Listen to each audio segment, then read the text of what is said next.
Executive Vice President, National Sales Manager, in charge of sales, sales management, and product development.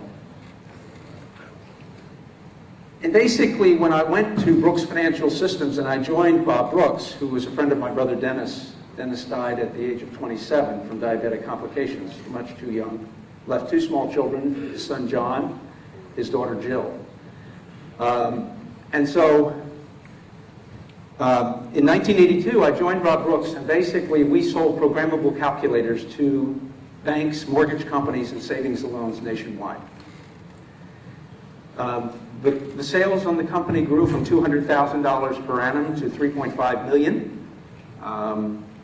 Bob became very wealthy. But toward the latter stage of my presence there within the firm, there was, at the time, Pan American Airways, was still in business, and they decided that all the people that had gotten frequent flyer mileage on Pan Am Airways had to use their mileage by a certain date or they would expire. So, wasn't too bright a thing for Pan Am to do, but that's hindsight will only tell us that. I asked my parents if they'd like to go to London. And I took my parents to London. And when I called in and checked in at the office, Bob said to me, "I can't hear you too well. What's the problem? Where are you?" And I said, "Well, remember, this was 1982, so it was a while ago. Technology wasn't what it is today." And I reluctantly told him I was in London with my parents. I had taken them there on vacation. That didn't seem to go over too well. I don't know exactly why, but when I got back from London, I had a trip to the woodshed. And basically, Bob explained to me that he had decided to bring his uncle in to replace me. Usually, my experience in business is business is business. It's not personal. It just is what it is. And sometimes it doesn't roll the right way for some of us, right? Stuff happens. So after being terminated, in essence, I went home and I sat by the pool for a while, and my wife finally said to me, "You know, we were doing just fine when you were on the road as much as you were on the road. Maybe you ought to find something gainful to do other than sit by the pool and bug us." And so I went around to a whole bunch of banks, 11 to be exact, and tried to borrow some money to start my own company. And every time I did, I heard the same thing: no. I didn't hear why, I just heard no.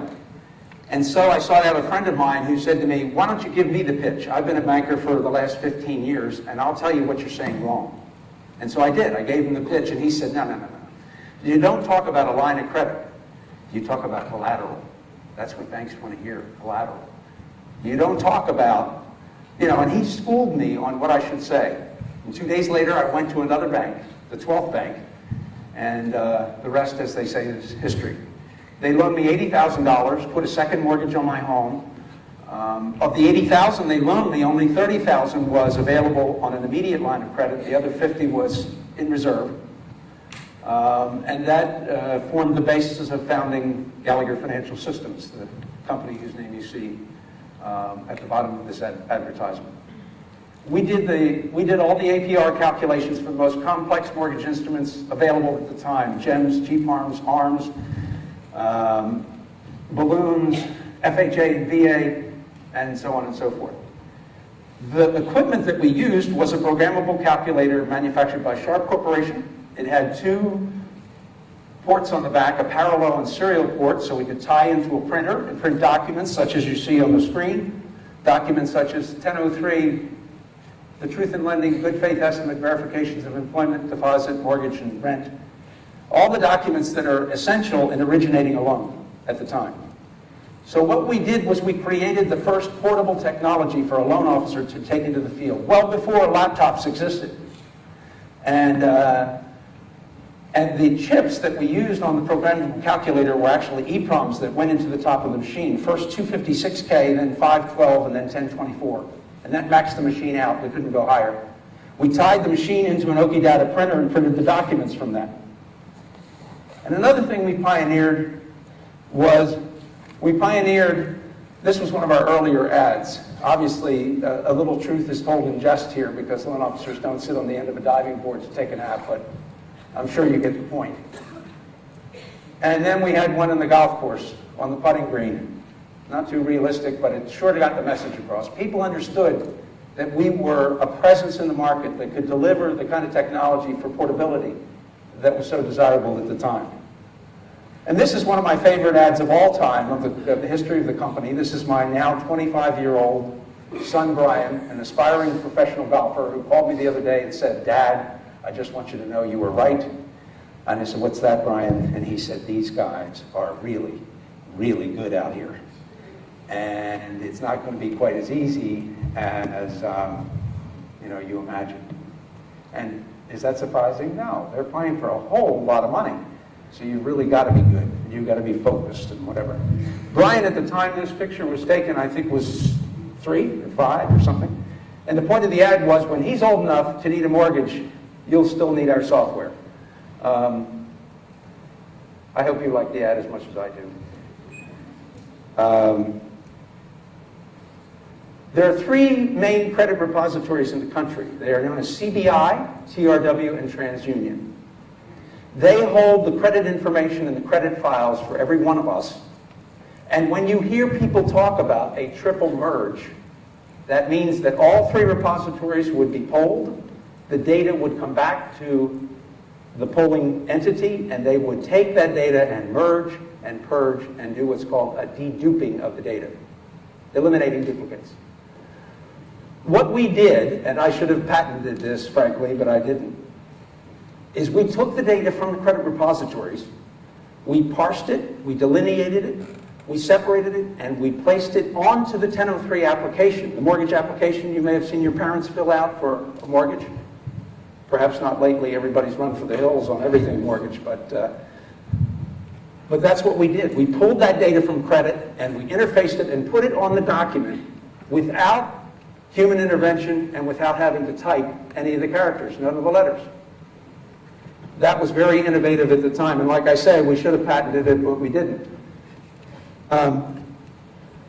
We developed the first risk management solution in the industry to pool mortgages in the aggregate and create mortgage-backed securities with them for the likes of Fannie Mae and Freddie Mac. And we did that on the original calculators, believe it or not. It was very primitive. We then took those calculators and we ran cable through the ceiling, coax cable, and had the calculators talk to the first IBM PCXT ever in existence, which had about a 10, I don't know whether to say megabyte, gigabyte, whatever, I'm so ancient. But it was a little bit of necessity being the mother of invention, because people wanted a report that would show how many loans were in process, what the stage was, how many points were being charged. They wanted to know all that information. And so we provided it to them with some of this very primitive technology. We did an interface to Freddie Mac and to Fannie Mae. They were, and are still to this day, the 2 main aggregators of mortgages in the country, now backed, of course, by your dollars and mine, because the government owns Fannie Mae and Freddie Mac. We did some of the earliest interfaces to both Freddie Mac and to Fannie Mae. The company was privately held. For every time I thought, I need to go out and get some investors to put capital into this company so I can grow it to the next stage, I thought better of it, and I said, I just need more sales. If I had more sales, I don't need somebody else's capital. Because remember that other people's money, OPM, comes with its own baggage, doesn't it? Because when people provide you with money, they usually have requirements and they want restrictions placed on you. And so we didn't get money from outside. One of the strengths of the company was that our top 5 executives had more than 100 years of experience in the mortgage lending business over a period of some as much as 30 years, some 20 and more. Origination systems, loan origination systems was our only focus. So you could say that we really knew what we were about. We didn't have any doubts what we wanted to do. We had at one point in the history of the company 138 employees.